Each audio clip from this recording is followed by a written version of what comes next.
So I know what you're thinking, this is just another one of those videos that tell you to be careful, sneaky, and use common sense.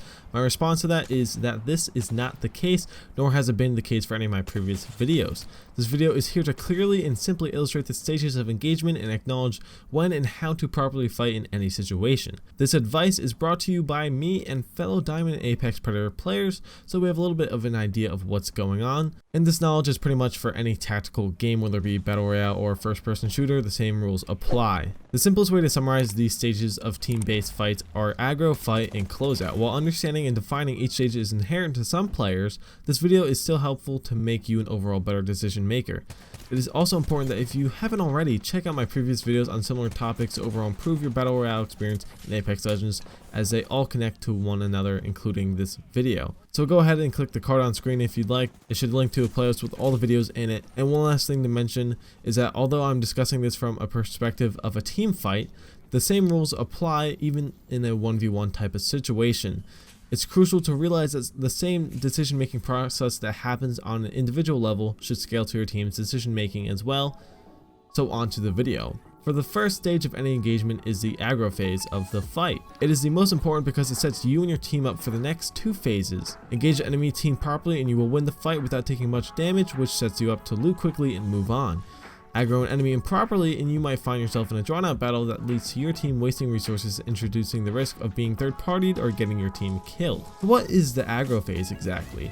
I think of it as after gathering all the information of recon to understand where the enemy team is in relation to you, making visual contact with them, identifying whether or not they are aware of you, and what you do with that advantage.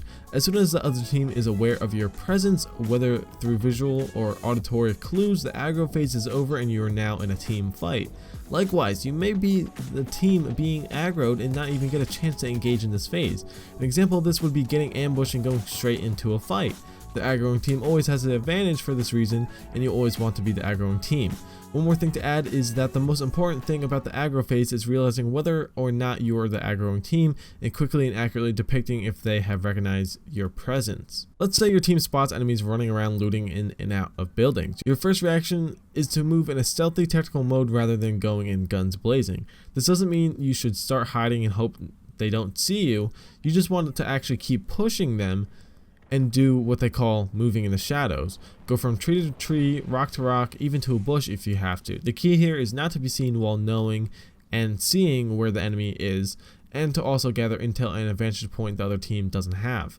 You should also quickly identify if they recognize you, because that is your time to react. The best indicator is if they start to run away from you, as this is the best time to sneak up on them and deal massive damage before they react. Obviously, this is hard against better teams, but all types of situations can lead to momentary lapses in awareness, which can give you the upper hand as an aggroing team. So after you have located the enemy team and identified they are clueless you are hot on their asses, this is where everyone fucks up. Maybe not everyone, but I'd say ballpark 80% of players or more. You shoot too goddamn early. Do not dink anyone at long range for 10 or 15 damage, even if he's standing still. If your shots do connect, it's just marginal damage before he goes behind cover to heal. You have lost your aggro and screwed your team's advantage up, or a teammate may have done it, so just send them this video so I can yell at them for you. Even at close range, this can be an issue. If your enemy doesn't know where you are and you waste a shot on something hard to hit versus 2 seconds of repositioning and having your teammates to help push, you are putting yourself at a disadvantage. So what do you do in this situation? Well, if you watched my last video, you should already know, but that is to prioritize damage. It isn't always going to be the same situation. Maybe you have a longbow or Kraber and you can snipe someone standing still for a brief moment as they loot a death box. Maybe you and your team can push up into mid-range and engage with confidence. It will always be different, but the most important things are to not waste your aggro advantage by taking risky shots, making unnecessary noise, or not being stealthy enough. Make sure you are communicating with your team. Even if you talk to them, ping the enemy's exact location or ask them to ping it for you. Team shooting is also extremely important and is key to prioritizing damage. If you think I'm wrong with that, then do the math. 3 people focusing on one target at a time is going to destroy a full team much quicker than 3 people in 3 separate fights. Though you may not be able to do this with all your enemies, even with one, it is better to start the fight off with a one-man advantage. Don't waste it. Get good starting damage, follow up with grenades, aggressive repositioning to take new angles, put the enemy team on the defensive, and minimize the damage you take in the process. But don't forget to prioritize life. Just because you can sprint and slide past a rock to shotgun an enemy and knock them down, none of it would matter if you get knocked by their teammates and your team isn't able to help you. This applies for an enemy team that is looting, running around carelessly, or already in another fight. You are the third party in this case and will have the advantage if you follow this information to the best of your ability. For the second stage, we have the fight. Players that are good usually spend the least amount of time in the second phase of the fight due to their ability to aggro and close out better than the average players. But this is still worth talking about what this phase of the fight entails and how you can make better decisions during it. The fighting phase is generally when both teams are at a stalemate and have no advantages over one another. The team to get the advantage first, however, are the ones to usually win the fight. If we ignore the aggro advantage, each team has some type of cover option and no one is at a severe disadvantage yet. Your number one goal is to acquire a crucial advantage over the enemy team, like a knockdown or shredding shields off all of them when you are at relatively better health, forcing them to fall back or die, which will then proceed to close out the engagement. So how do we get such an advantage over the enemy team or make it an even playing field? I would say to be smart and use your environment, as you should already be in the process of doing that, but good aim will do it for you over anything else. At the end of the day, mechanical advantages can outplay perfect decision making, but given an equal playing field, the most aggressive team is going to win. A team in a building is usually going to lose unless there is a god tier Watson and Caustic in the same building on the same team together, then good luck. The reason for this is because the attacking team always knows where the defending team is, but the ones in the building don't know where they are. The aggressive ones in this case are allowed more freedom and movement, while the defensive ones are confined to that building and that building alone. This applies to anywhere on the battlefield, as many teams just hunker down and stay standstill fighting from where they fired their first shots. They never reposition, reset, or rotate, even when they are at a disadvantage. If you do this and you want to better yourself, do something better players do and engage by picking an angle, trying to deal with good damage or knock someone, and realize in your head what's going to happen is actually going to happen or not before you get to cover or choose a new position to attack from. Generally, your team should be surrounding the enemy team if applicable before getting an advantage and finishing them off. Remember to use your environment to your advantage. Something I mentioned in every video is to get the high ground, get the best angles possible, and make sure to have a backup plan if all else fails. Also, remember to prioritize your life. Something else I've mentioned in my last video, but don't chase kills, as finishing off the other two enemies with your team is better than trying to do it all yourself and die in the process. Most of all, don't be thirsty. You should only be killing down players if necessary, like you need to shield swap, you need ammo or health, or simply pressure and bait the enemy team to come out of hiding and try to help their dying teammate. In general though, leaving enemies bleeding out is the best decision during chaotic fights.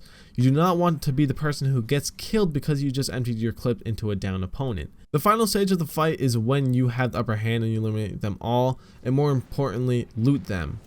This stage is called the closeout. Sometimes this is easy with pure execution by the superior team, which is not what I want to focus on.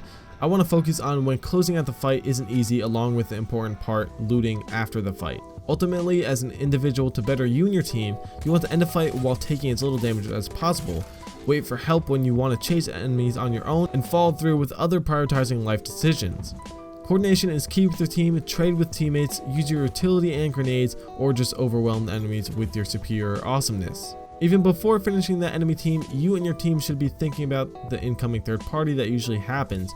Due to this, you shouldn't jump straight into loot boxes unless absolutely necessary. It is usually better to heal up and take a quick look around to make sure you are safe. Coming out of that fight with more health means less time healing, less time looting, and a higher chance of being the aggressor on the incoming enemy team that's about to third party you. Optimize who does what after the fight. If you have the most health, pick up your down teammate and don't waste time doing it. It is also important to note that it's okay to retreat after a fight if you're going to be overpowered by the incoming third party, as they shoot at you and catch you off guard. Let them take the loot and just move on, heal up, and see if you can get the advantage over them. Closing out can get tricky when in multiple party fights. It will be chaotic, so the best advice is to communicate with your team and focus on one at a time if given the option. Effective looting is the difference between an average okay player and the above average great players. Your goal should be to loot as fast as possible. You're not stuck at the store with your wife picking out furniture for the house as you wish you were blowing your brains out. The longer you're stuck in that loot menu, the higher chance you have getting aggroed by the enemy team, and it increases your chances of dying as you'll be the easiest target. Furthermore, upgrading your stupid standard stock on your weapon doesn't mean jack shit when you're starting out your next fight with no shields because you were too busy deciding what would go well with the beige color paint in your goddamn living room. Run with what you're comfortable with and literally pick up essentials, which are firstly ammo and heals and a better shield if it's there. In summary, games typically follow this pattern: aggro, fight, and closeout.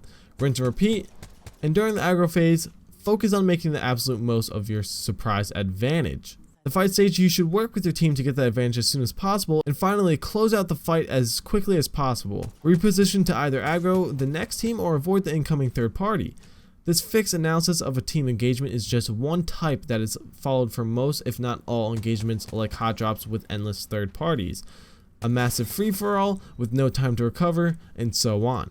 Even in these situations, the principles still apply, so you have no excuse to follow them. Also, it may or may not come naturally to you, so have patience, and one day it will become subconscious and you will be doing it without even thinking about it, just like how you are breathing right now. So did you learn something today, come to an understanding on a tactic, or help refresh your playstyle, or are still utterly confused or in need of help? Please tell me, as I will assist anyone who has questions or concerns in the comments down below.